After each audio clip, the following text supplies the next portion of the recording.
அனைவருக்கும் வணக்கம். இன்றைக்கி நம்ம எதை பற்றி பார்க்க போகிறோம் அப்படின்னா, இந்த உயிரினங்களில் இந்த மனித இனம் மட்டுமே ஒருவரை ஒருவர் ஏமாற்றும் கூட்டமாக இருப்பது என்பது யாராலையும் மறுக்க முடியாது. இந்த மனிதனை மனிதன்தான் ஏமாற்றுகிறான். மனிதனுடைய அறியாமையை நன்றாக பயன்படுத்தி கொண்டு பல மனித கூட்டம் இந்த மனிதர்களை ஏமாற்றி வருகிறது.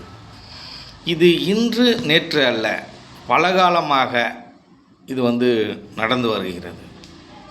பல நூற்றாண்டுகளாக நடந்து வருகிறது என்பதுதான் இங்கு நிதர்சனமான உண்மையாக இருக்கிறது. ஆன்மீகம் என்று எடுத்துக்கொண்டாலே இந்த உலகத்தை பொறுத்தவரையிலும் பொய் சொல்லும் ஆன்மீகமே அதிகமாக உள்ளது. பொய் சொல்லும் ஆன்மீகவாதிகளே அதிகமாக உள்ளார்கள். பொய் சொல்லும் இந்த தலைவர்களே அதிகமாக உள்ளார்கள். இந்த அரசியல் அப்படின்னு நீங்கள் பார்த்தீங்கன்னா, இந்த அரசியலில் இருக்கிறவங்களுக்கெல்லாம் இந்த 5 வருஷத்துக்கு ஒரு தடவை நீங்கள் ஓட்டு போடக்குள்ள தான் உங்களுக்கு பாசம் அதிகமாக உங்கள் மேலே பொங்கி வருது.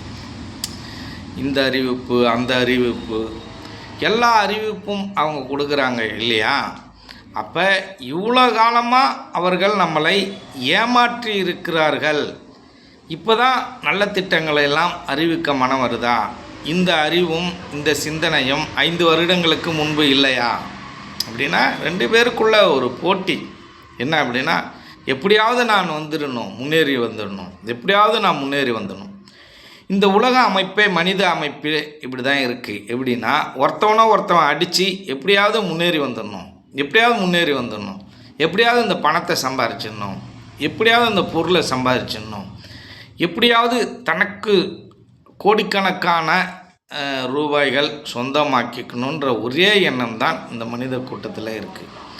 அப்படி தான் இந்த மனிதர்கள் இந்த கோயிலுக்கு போனால் நல்லது நடக்கும், அந்த கோயிலுக்கு போனால் நல்லது நடக்கும், இந்த கோயிலுக்கு போனீங்கன்னா உங்கள் துன்பம்லாம் தீர்ந்துடும், எங்கள் கோயிலுக்கு வாங்க, நீங்கள் அர்ச்சனை பண்ணால், இந்த சாமியை வணங்கினா இந்த துன்பம் தீர்ந்துடும்.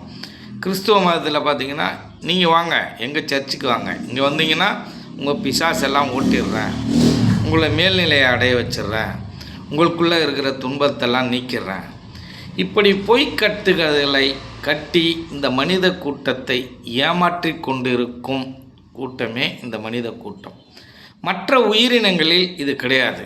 இந்த மனிதன் மட்டும்தான் ஆன்மீகமாக இருந்தாலும், அரசியலாக இருந்தாலும், ஜோதிடமாக இருந்தாலும், எதுவாக இருந்தாலும் மனிதனை மனிதன் ஏமாற்றி வாழ்கிறான் என்பதுதான் இங்கு உண்மையாக இருக்கிறது.